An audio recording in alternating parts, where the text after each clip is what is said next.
guys, welcome to Telling the Told and Untold. My name is Tshego.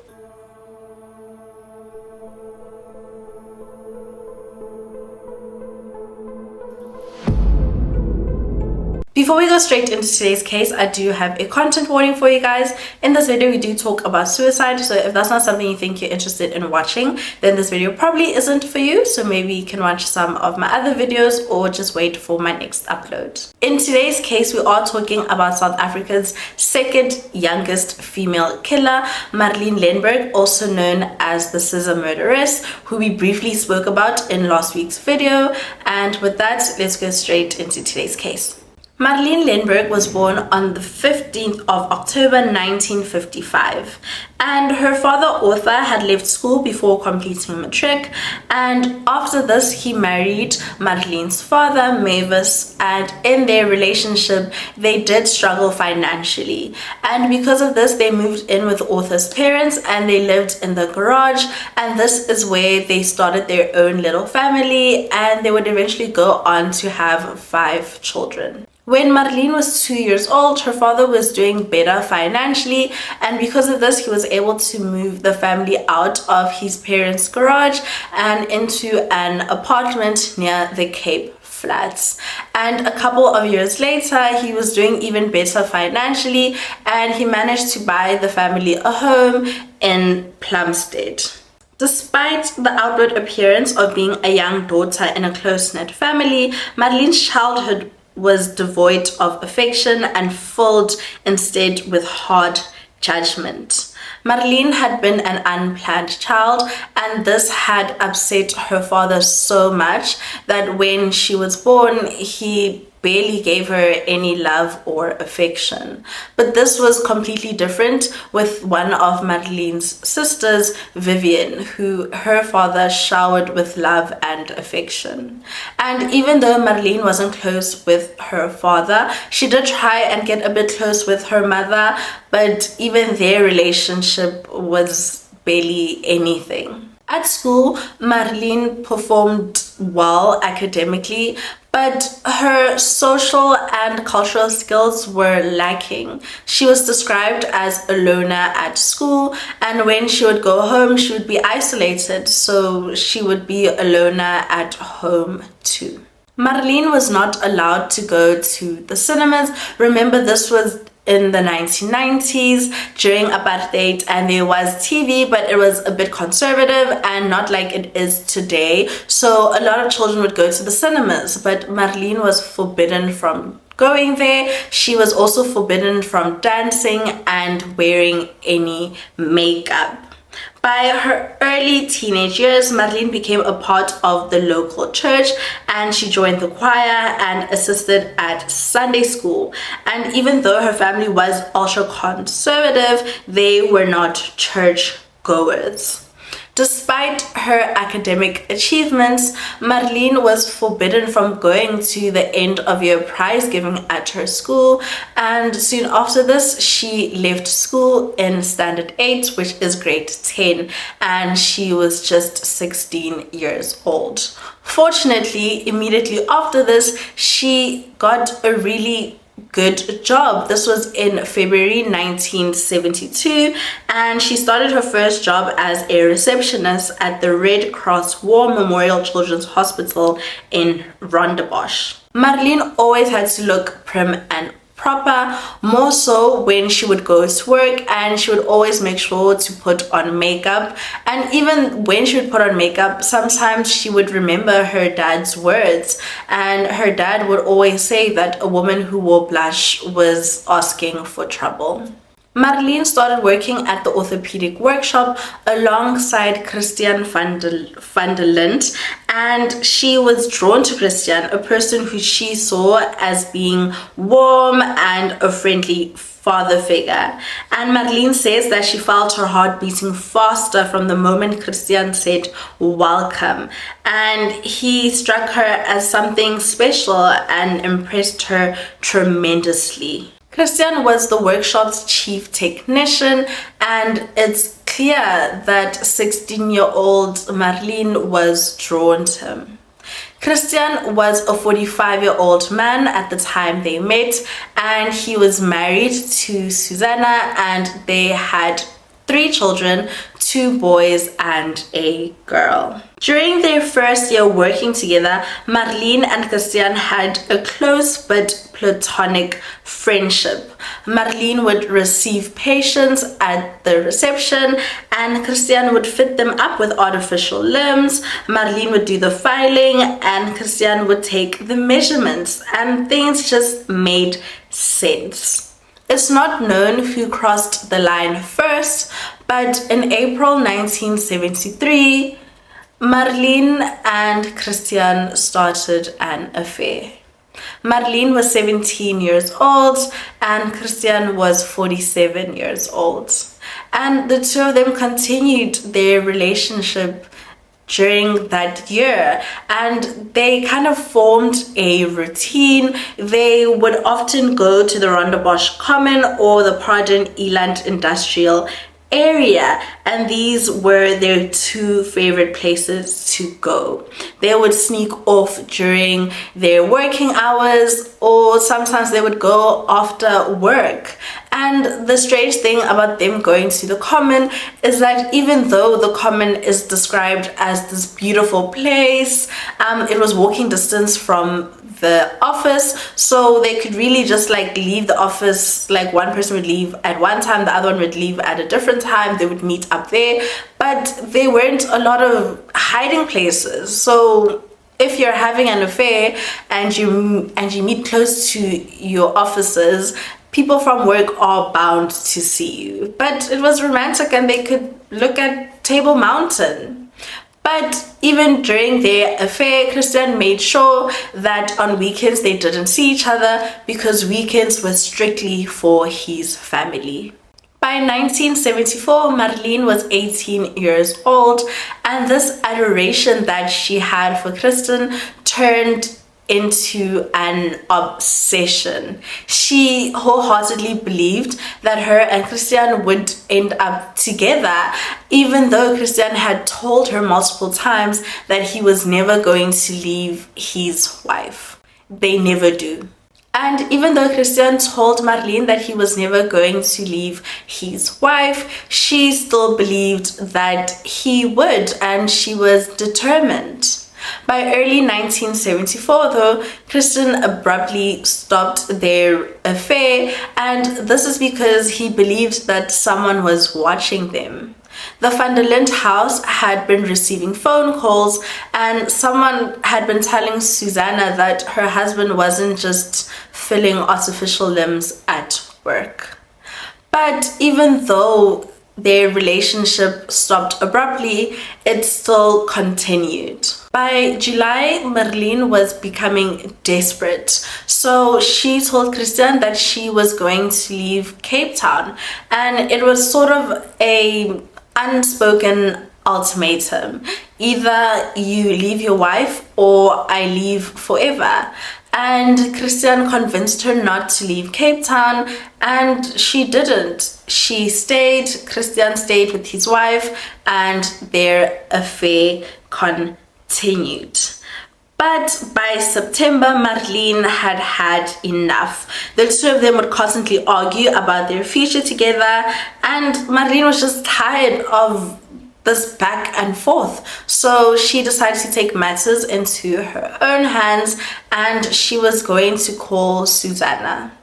She called the Van der Linde home. Susanna answered the phone, and immediately Marlene just told her about her relationship with Christiaan. She told Susanna that the two of them would see each other every single night, and she hoped for something, anything, but Susanna just hung up the phone on her. Marlene was determined, so just a few weeks later, she called Susanna again, but this time she wanted them to meet in person. She wanted them to have a face-to-face conversation. So the two of them then met in the northern suburb of Belleville in early October 1974. Marlene had hoped that during her conversation with Susanna, the two of them would come to some sort of agreement, but the conversation went completely different to what Marlene had expected. Susanna told her that she was not going to divorce her husband for their children, and she didn't mind playing second fiddle if Marlene didn't mind either.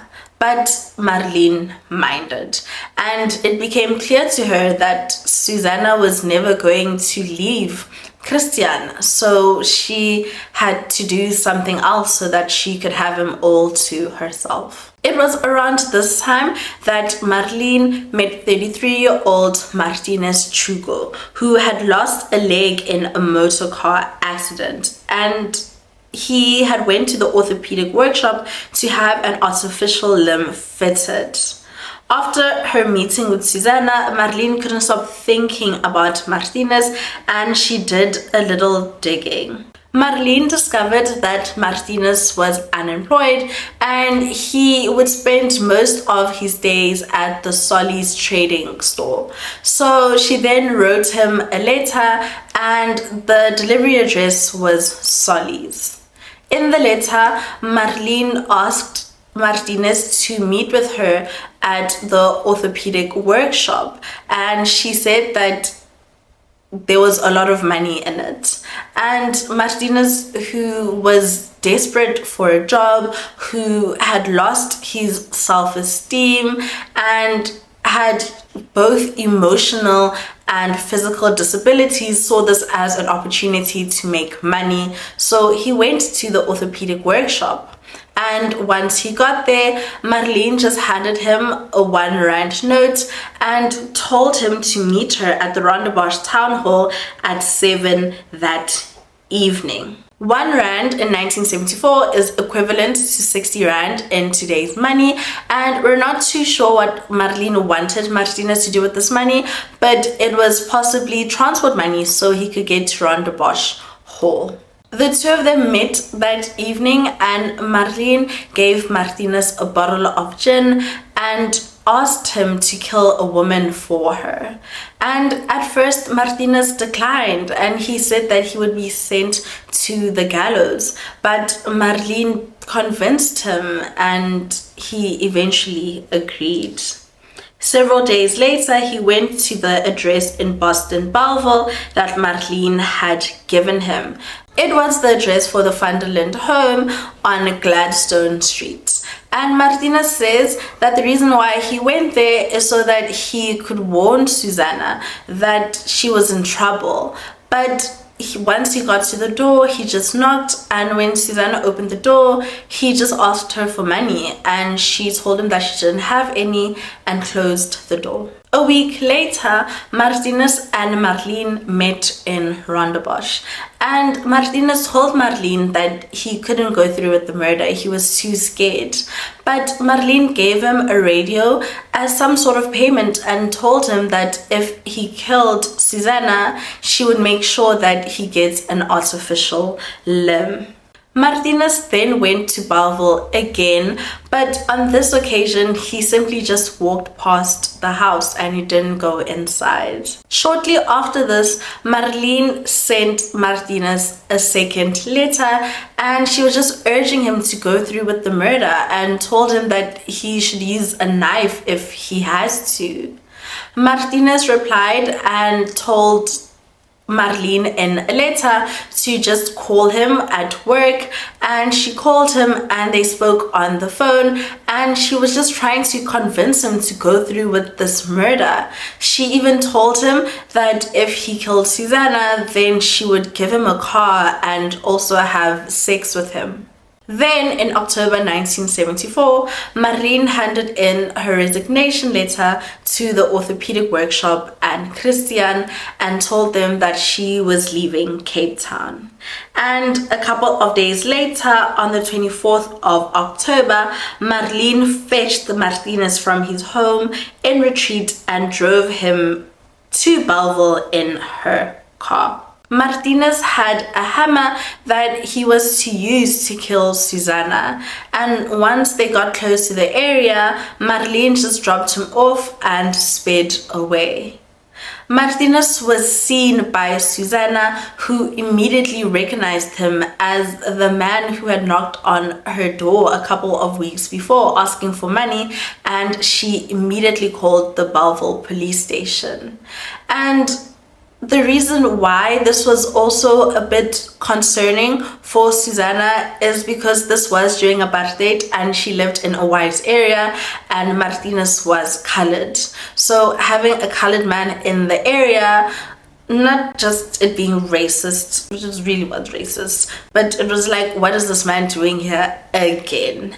And the police made their way to Belleville and they arrested Martinez about 2 blocks away from the Vanderlinde house, and they beat him up. They beat him black and blue, and they told him never to return to the area. Now that Martinez had failed again, Marlene decided to take matters into her own hands. So she decided to go meet up with a 24-year-old engineering student named Rob Newman that she knew. She asked Rob if she could borrow his llama pistol, and he immediately told her no. And after this, she then asked him if he could kill someone for her, and again he said no. And Marlene left, but a couple of days later, Rob's llama pistol was stolen, and he immediately reported it to the police and told them that he suspected that it was Marlene Lehnberg. A few days after Rob's llama pistol had been stolen, on Monday the 4th of November 1974, at around 8:30 that morning, Marlene showed up in front of Martinez's house. And she told him that she was leaving Cape Town for good and she was moving to Joburg. She then told him to get into the car and said that they were going to the Vanderlinde home. And Martinez says that at first he thought that she was just going to say bye, but then she handed him the gun on their way to Belleville, and he realized that she wasn't just saying goodbye. They arrived in front of the Vanderlinde home at around 9 a.m. and Susanna was alone. Now this is where the two of them tell different stories. Marlene says that they got to the Vanderlinde home and she got out of the car, rang the doorbell, and then she immediately went back into the car and Martinez committed the murder on his own. But Martinez says that the two of them worked together during the entire murder. He says that they got out of the car and they got to the door and Marlene rang the bell. When Susanna saw them both, she became frightened and immediately called the police. She knew Marlene as this girl that her husband had been seeing. They had met up, they had seen each other face to face, and she also knew Martinez. She knew Martinez as the man that she had seen in her neighborhood holding a hammer, as well as the man that had knocked on her door asking for money. Susanna tried to get away, and this is when Marlene tripped her and Susanna fell and hit the door. While Susanna was on the floor, Marlene then struck her on the jaw with the butt of the pistol. And on Marlene's instructions, Martinez began to throttle the semi-conscious Susanna. Marlene then gave him a pair of scissors that she found in the sideboard, and Martinez grabbed the scissors and started stabbing Susanna in the chest. He would later say that he only stabbed her 3 times, but a pathologist said that there were 7 stab wounds. 6 of them were to Susanna's chest. After the murder, Marlene squirted green dye from a pistol that she found in the house, and this pistol actually belonged to Susanna. She had asked her husband to buy it for her after she had seen Martinez in the neighborhood. Marlene then told Martinez that she would deny any involvement in the murder if he went to the police, and then she took him home. Marlene then set off for Joburg, and she got 2 speeding tickets in Beaufort West on her way there. Susanna's body was found around 1 p.m. that same day by her daughter. Christiaan had tried to call his wife multiple times that day, which he usually did, but this time she wasn't answering the phone, and he became a bit worried, so he called their daughter Zelda, who worked at Tygerberg Hospital, and asked her if she could please go to the house during her lunch break to just make sure that her mom was okay. She got to the house and the door was locked, and she looked through one of the windows and she saw her mom lying on the floor. Zelda immediately called police, and police arrived at the Vanderlinde house, and other police officers went to go fetch Christiaan from work. They brought him home and they asked him to identify his wife's body, and they said that he just used his foot to kick her body over, and he just said, yeah, that's my wife. And they immediately thought that it was strange and odd. He seemed like he had no real reaction, and almost as though he had been expecting it. Some people believe that Christiaan had been the one to tell Marlene to murder his wife, but this has never been proven. The police immediately started their investigation, and their main suspect was, and I quote, a crippled colored man that they had seen in the neighborhood on at least 2 occasions. At first, nobody suspected that Marlene had been involved in the murder or that she could have hired someone. And for the next week, police officers tried to establish Martinez's identity and whereabouts, but they just couldn't. But on the 13th of November at around 7:30, there was a breakthrough. Lieutenant Farber from the Brixton Robbery and Murder Squad in Johannesburg went to go see Marlene. Marlene was staying with her uncle in Bryanston, and the lieutenant just wanted to ask her a couple of questions. So she got into the car and they drove to the Brixton police station. On their way there, Marlene admitted that she was Christiaan's lover, and she said that she had been expecting police to come ask her a couple of questions as soon as she heard about his wife's murder from her mother. Lieutenant Farber asked Marlene if she had any association with a colored man named Martinez, and she denied the allegation. And Lieutenant Farber also asked her if she had once asked Robert Newman to give her his pistol so that she could get rid of Susanna, and Marlene admitted that it was true, but she said that it was just a joke and she wasn't being serious. They then got to the Brixton police station, and Lieutenant Farber remembers that Marlene was so nervous, and this kind of struck him as odd. And yes, a lot of people, or most people rather, are nervous if they're taken to a police station and have to answer a couple of questions, but the way she was nervous, it was more than people are usually nervous, if that makes sense. So they got to the police station, and then Lieutenant Farber was on the phone with a couple of police officers from Cape Town, and this is when a detective was going to ask Marlene a couple of questions, and this is when she just immediately blurted out that she took Martinez to the Vanderlinde house, waited for him outside, and then took him home afterwards. Marlene was then arrested, and she was charged with the murder of Susanna Vanderlinde, and in her statement she confessed that she had asked Martinez if he could do away with Susanna, and that same day Martinez was arrested.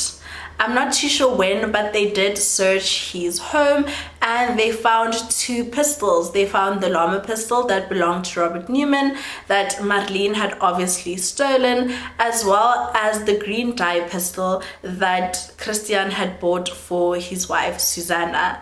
And when police officers asked Martinez why he didn't get rid of it, he told them that it's dangerous to throw away pistols. On the 5th of March 1975, the trial of Marlene and Martinez began at the Cape Town Supreme Court, and the trial drew hundreds of spectators who fought for their seats in the courtroom.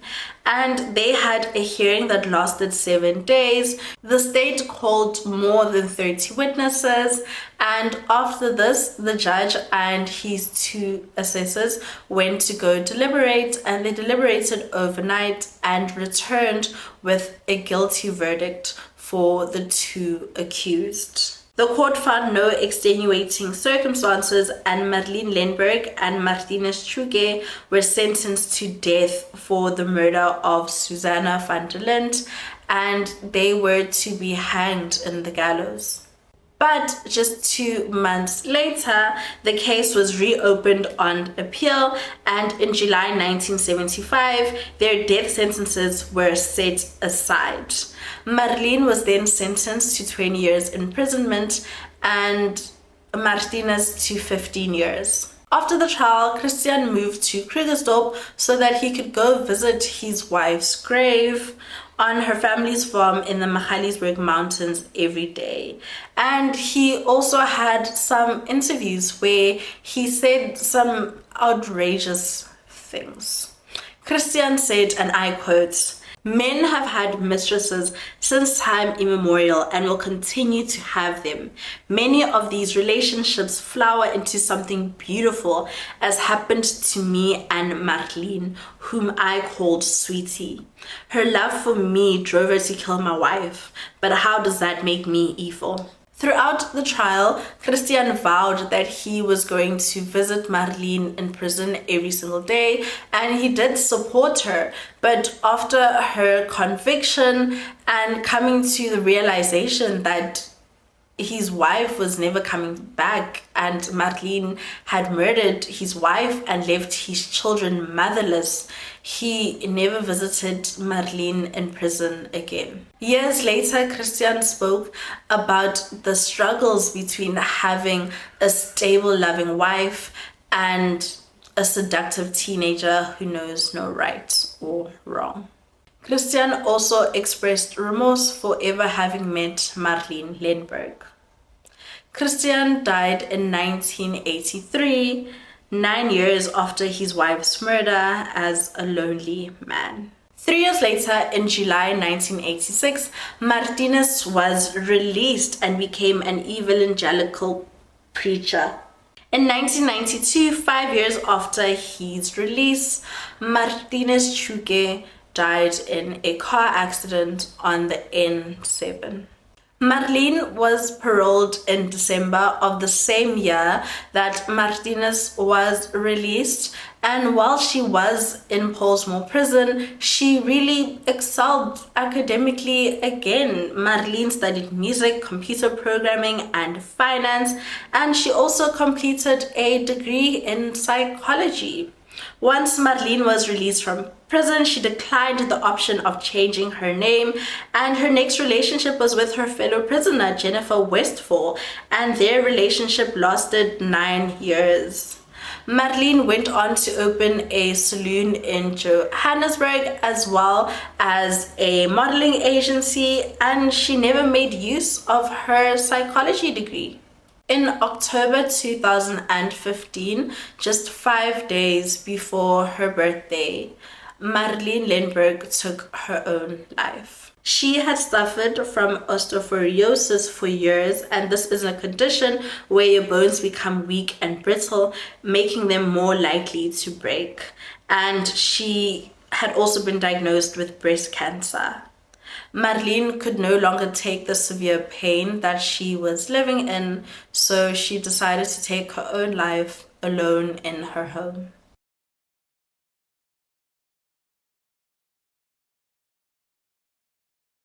And that's it for today's case. Thank you guys so much for watching. Please don't forget to like, comment, and subscribe. It helps out my channel a lot. And I'll see you guys next time. Bye.